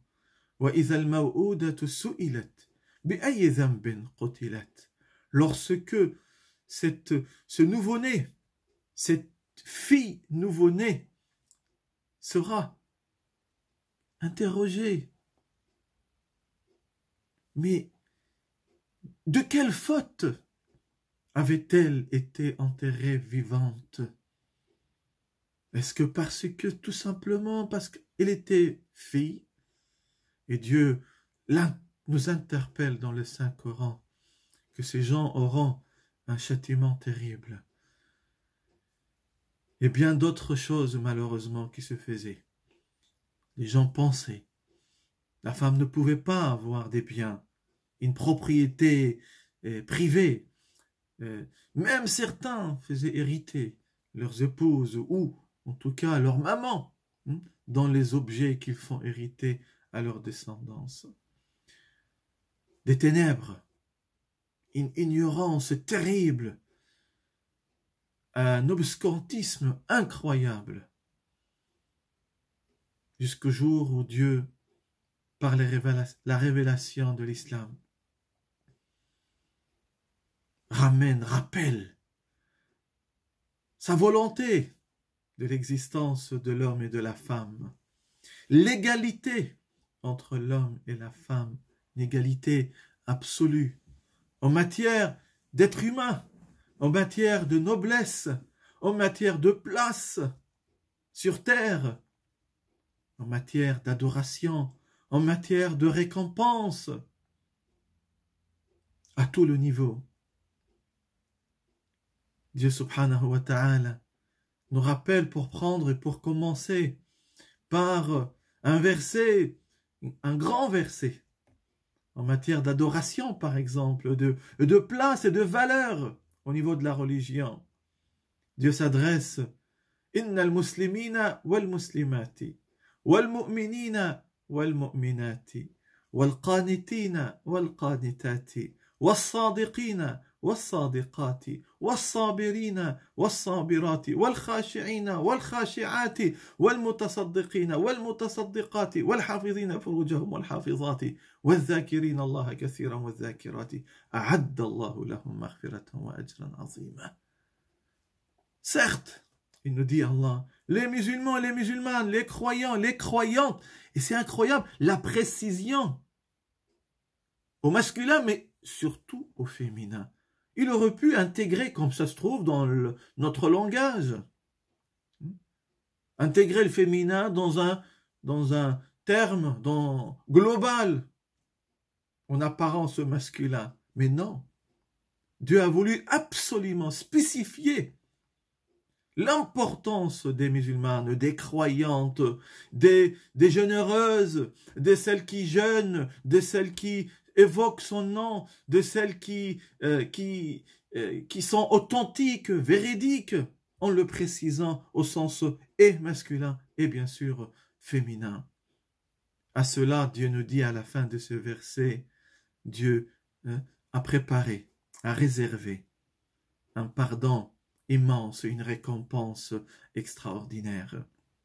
Dans d'autres versets, Dieu nous parle des croyants et les croyantes. بعضهم أولياء بعض والمؤمنون والمؤمنات بعضهم أولياء بعض. Ils sont des alliés les uns pour les autres, les uns avec les autres. فاستجاب لهم ربهم أني لا أضيع عمل عامل منكم من ذكر أو أنثى بعضكم من بعض. Et Dieu a exaucé leurs invocations, que j'accepte, et je ne ferai pas perdre vos œuvres, vos actions, que vous soyez hommes ou femmes, vous êtes les uns des autres. Vous êtes égaux. La lumière de l'islam est venue pour rappeler Ar-rijalu shaqa'iqun nisa. Les hommes sont les frères des femmes. Et le shaqa'iq, il y a dans le sens équivalent, égaux aux femmes. Il n'y a pas de différence. La lumière de l'islam est venue pour rappeler Al-ilmu faridatun ala kulli muslimin wa muslima. La science, l'acquisition de la science est obligatoire pour tout musulman et toute musulmane, précis, pour que certains malheureusement, comme ils pensent, ah non, la fille reste à la maison et le garçon, il peut aller apprendre à écrire et à lire. D'où on a trouvé ça? D'où on a compris cela? L'islam et la lumière de l'islam est venue pour nous rappeler des hadiths du prophète sallam. La tuzawwaju sayyibu hatta tusta'mar wa la tuzawwaju al-bikru hatta tusta'zan. Point de mariage forcé en islam, c'est faux. C'est faux. Malheureusement, un mélange terrible entre des coutumes, entre des traditions. Et ce qui mélange tout cela, amalgame tout cela avec l'islam et les enseignements de l'islam. Il est interdit, c'est clair, on ne peut marier nos filles si elles ne sont pas d'accord, si elles ne donnent pas leur acceptation et qu'elles acceptent de se marier avec tel ou tel. Oui, mes chers frères et sœurs, la lumière de l'islam est venue pour justement rétablir la vraie valeur de la femme, la vraie place de la femme dans la société, et pour nous dire, la femme c'est ta maman, la femme c'est ton épouse, la femme c'est ta fille, la femme c'est ta sœur, la femme c'est ta tante, c'est ta grand-mère. En quel droit tu te permets, tu t'autorises, toi, l'homme, à la dénigrer, la rabaisser? L'islam est venu pour nous dire ta maman d'abord, puis ta maman, 3 fois, avant de dire et le papa. L'islam est venu pour nous dire que la maman, la femme maman, Sous ses pieds se trouve le paradis. C'est fort en signification. L'islam est venu pour nous rappeler effectivement tout cela. Que la femme a tout à fait sa place pour s'épanouir et pour épanouir les autres à travers différents métiers, à travers la possibilité, pas uniquement une possibilité, la nécessité qu'elle puisse travailler, avoir ses propres biens, la propriété privée, les biens privés. Écoutez ce verset, subhanallah, on a l'impression parfois, je ne sais pas où on lit, et comment ceux qui malheureusement vont propager des préjugés sur la femme en islam. للرجال نصيب مما اكتسبوا وللنساء نصيب مما اكتسبن. Aux hommes, leur part de ce qu'ils ont acquis par leur sueur, par leur travail, et aux femmes, tout à fait leur part de ce qu'elles ont acquis par leur travail. L'argent qui appartient à la femme, l'homme, même son mari, n'a pas le droit de lui dire « Donne-moi ton argent ». « La yukrimuhunna illa karim, wa la yuhinuhunna illa la'im ». Le prophète sallallahu alayhi wa sallam nous le dit à plusieurs reprises dans le discours d'adieu au pèlerinage et même quelques jours pendant sa maladie, avant sa mort. Prenez soin des femmes, prenez soin de vos épouses. Le meilleur parmi vous sont les meilleurs envers leurs épouses. Et le méchant, le mauvais, al-la'im, c'est lui qui est mauvais envers son épouse. Oui, mes chers frères et sœurs, l'islam est venu rétablir la valeur humaine, homme ou femme, à travers cette belle créature, à travers ce souffle divin, à travers une égalité que Dieu a voulu qu'elle soit ainsi entre les hommes et les femmes. Méfions-nous du mélange, de l'amalgame, de confondre tout entre coutumes de certains pays ou certains endroits et les vrais enseignements de l'islam. Et méfions-nous, mes chers frères et sœurs, également de certains hadiths inventés qui, soi-disant, relatent certains dires que le prophète aurait dit concernant les femmes, alors qu'elles sont des hadiths, des récits faux, inventés sur le prophète sallallahu alayhi wa sallam. Je n'ai pas le temps de rentrer dans les détails, mais il me vient en esprit, soi-disant le prophète aurait dit, shawirhunna wa khalifhunna, c'est-à-dire concerte-les, demande-leur leur avis et ne les suis pas. Mais ça n'a aucun sens. C'est contraire même à l'esprit du message de l'islam.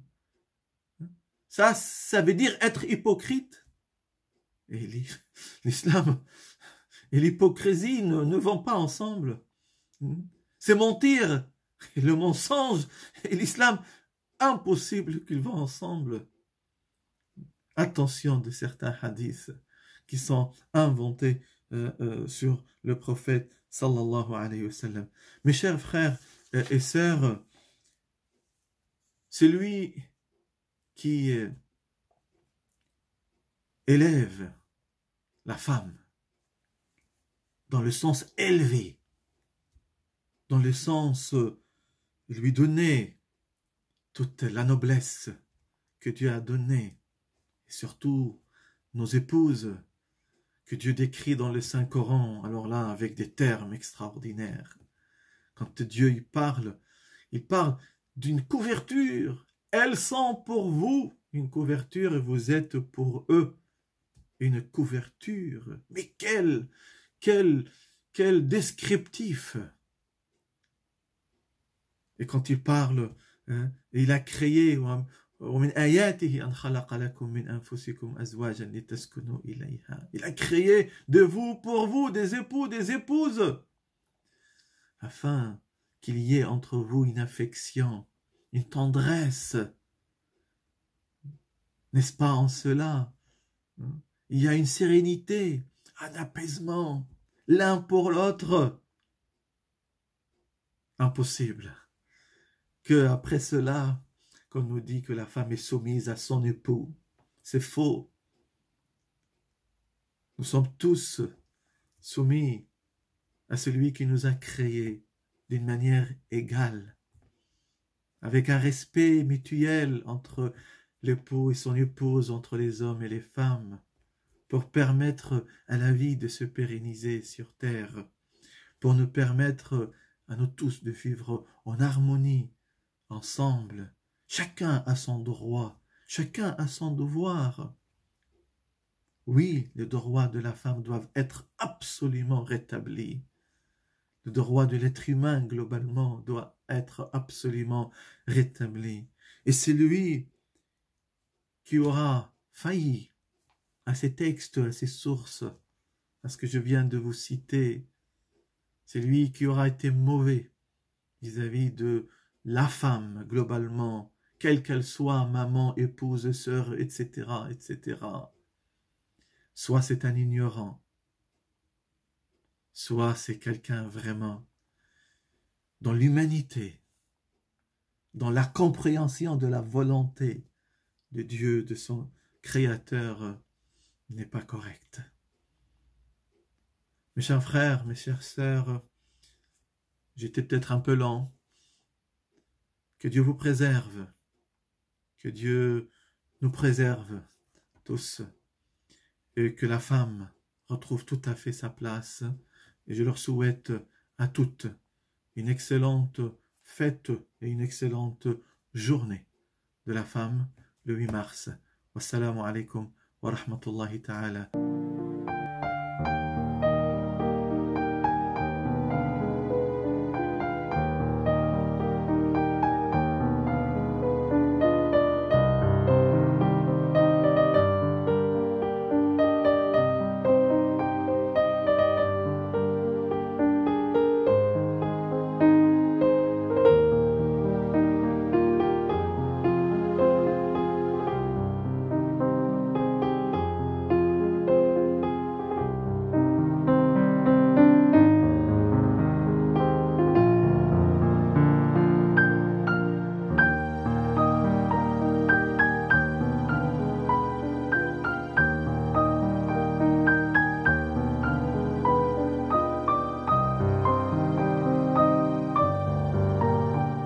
Bismillah ar-Rahman ar-Rahim.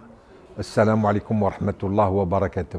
Le 15 février dernier, j'ai décidé de mettre en œuvre une opération intitulée Un repas pour un étudiant. Chaque midi, la Grande Mosquée de Paris finance des repas distribués gratuitement par le biais d'une boulangerie à tout étudiant, quelle que soit son origine et sa confession.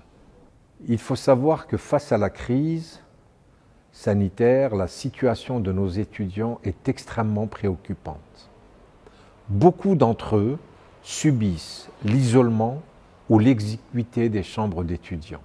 Beaucoup d'entre eux ne parviennent plus à financer leurs études, à louer leurs appartements, ni même à trouver les moyens de se nourrir.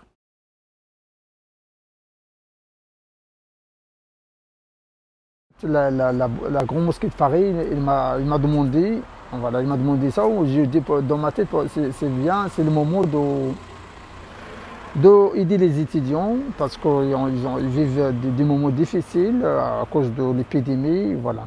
Pour ça, on a dit, voilà, on va offrir un repas, au moins une fois dans la journée, un repas, une formule, un sandwich, un dessert, une boisson. Franchement, c'est vraiment important. Il y a des gens qui n'ont pas les moyens de s'acheter à manger le midi. Venez faire des petits dons à la mosquée de Paris. Il y a des étudiants qui ont vraiment besoin de ce déjeuner-là, de ce repas. Et franchement, votre don les aiderait beaucoup.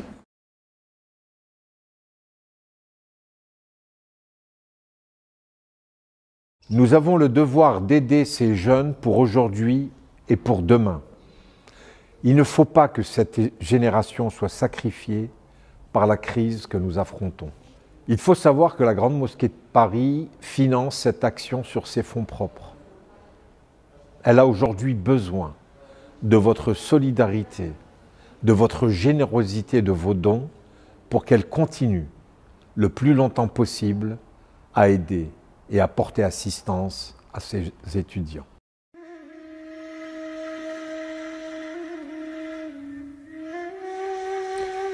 إلهي يا من بيده ناصيتي يا عليم بضري ومسكنتي يا خبير بفقري أسألك يا ربي أن تجعل أوقاتي بالليل والنهار بذكرك معمورة وبخدمتك موصولة وأعمالي عندك مقبولة.